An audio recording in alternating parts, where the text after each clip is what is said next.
Hello दोस्तों, मैं हूं आपका दोस्त एडवोकेट शिवेंद्र प्रताप सिंह। आज हम बात करेंगे पति पत्नी का विवाद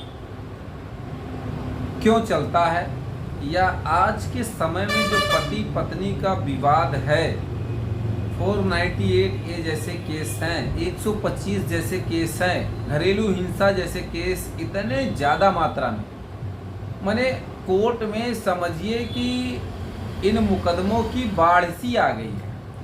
अगर कोर्ट को माननीय सुप्रीम कोर्ट को माननीय सुप्रीम कोर्ट ने इसमें किसी प्रकार की कोई गाइडलाइन जारी नहीं की, तो मैं गारंटी से कह सकता हूं आने वाले 4-5 सालों में सबसे ज़्यादा मुकदमे जो थानों पर दर्ज कराए जाएंगे उसमें सबसे अधिक मात्रा में 498 ए जैसे मामले होंगे।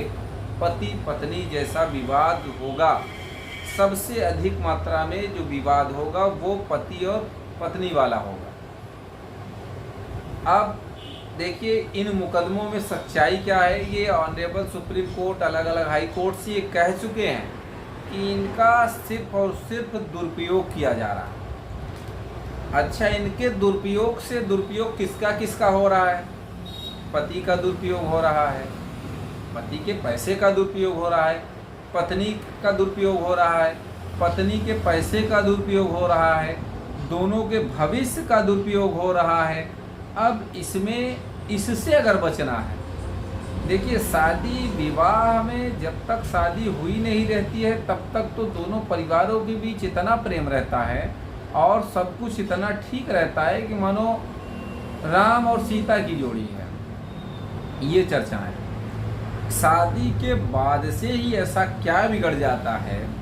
और एक बार, विवाद कहाँ से स्टार्ट और क्यों हो रहा है? सिर्फ और सिर्फ मियाँ बीवी के ज़्यादा पढ़े लिखे होने के कारण। मैं गारंटी लेता हूँ, आप आज भी गांव में चले जाइए, जो अनपढ़ लोग हैं, अनपढ़ लोगों की शादियाँ उतना नहीं टूट रही हैं जितना हाई प्रोफाइल और पढ़े लिखे लड़कियों की शादियाँ टूट रही हैं। अब इसका बिल्कुल ये मतलब नहीं भैया अपनी बेटी को ना पढ़ाएं, अपनी पत्नी को ना पढ़ाएं, खूब धुआंधार पढ़ाएं, ये मैं नहीं कह रहा हूँ। लेकिन एक निवेदन, एक रिक्वेस्ट है हमारा औरत और नारी समुदाय से, भैया आपने पढ़ाई लिखाई की, बहुत अच्छी बात है, तो उस पढ़ाई लिखाई का उपयोग भी आप करें। कैसे? उस पढ़ाई लिखाई का उपयोग ऐसे करें कि आपके पास ये विवेक होना चाहिए कि जो आपके ऊपर कोई छोटी मोटी समस्या है उसे कौन सुलझाएगा, उसे आप अपने से सुलझाएं। आपके माता पिता अर्थात लड़की के मायके वाले उसको नहीं सुलझा सकते। या छोटा मोटा विवाद है, अगर आप मायके में ही हर बात को बताते रहेंगे, कहते रहेंगे, फिरते रहेंगे, तो फिर उसमें चीज़ें और उलझ जाएंगी। दूसरी बात ये, आपके माता पिता हों या लड़के के माता पिता, या आप हों या हम हों या कोई भी हो, देखिए इस संसार में एक सीमित समय के लिए आया है।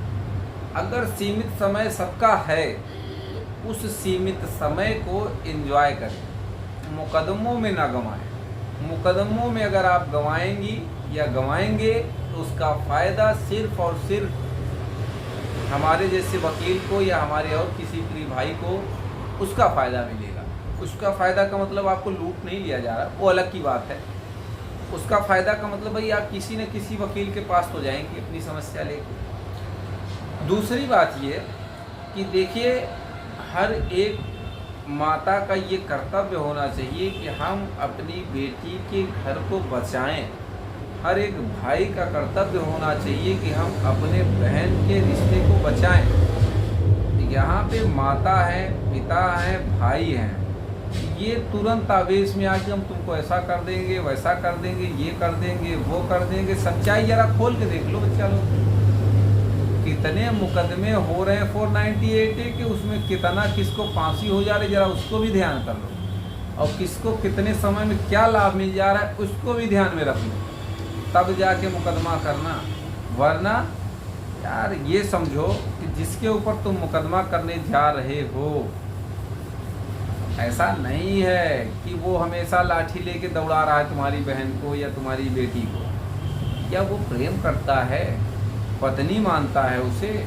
चलो मान लेते हैं कि उसने तुम्हारे साथ अभद्र व्यवहार किया, मार पिटाई करी, तो ऐसे लोगों से भी निवेदन है कि जिस दिन अभद्र व्यवहार हो, जिस दिन मार पिटाई हो, उसी दिन शिकायत करो, या उस दिन नहीं कर पाए, हफ्ता 10 दिन लेट हुआ, उसके बाद करो।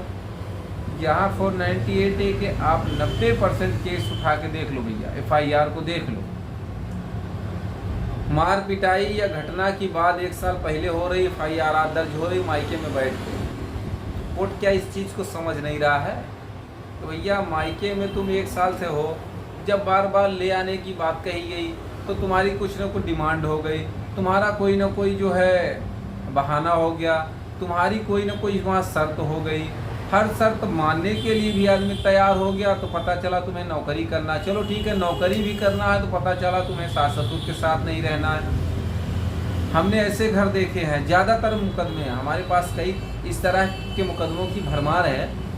ज़्यादातर मामलों में हमने देखा है सास ससुर अर्थात लड़की के सास ससुर और उसका पति, ये 4 ही लोग हैं। अब 4 लोग हैं भैया, करोड़ों की संपत्ति है, 4 लोग का खाना नहीं बना पा रही है लड़की। चलो खाना भी ना बनाओ, चलो एक में रहो भी ना, अलग होके जाके रहो ना यार भैया, अलग होके रहो। यही चीज़ें तुम अपने सास ससुर से कह दो ना कि देखिए पापा जी हमको अलग रहना है, हमारी आपकी नहीं बनेगी, या हम आपको खाना नहीं खिला सकते, प्रेम से ऐसे कह दो। कह भी नहीं पाओगी, कहने का ये मतलब है और तुम्हारा क्या दायित्व बनता है कि 2 ही रोटी वो खाएंगे बेचारे बूढ़े यार, वो पूरी अपनी प्रॉपर्टी तुम्हारे नाम करने के लिए तैयार हैं, सब कुछ उनके बाद तुम्हारा होने वाला है, इकलौती मालकिन होने वाली हो।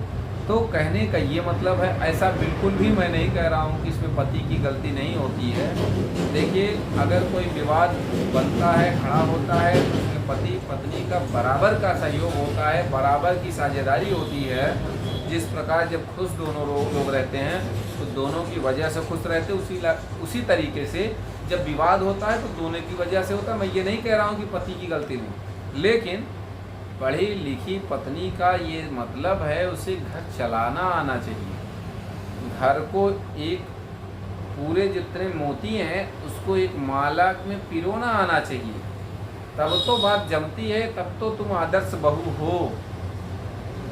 हाँ, तुम्हें अगर किसी चीज़ की तकलीफ़ है तब तुम आप, एक तरीका होता है कहने का, अपनी बात रखने का, फिर कहो, रखो, मानेगी, कोर्ट भी मनवाएगी।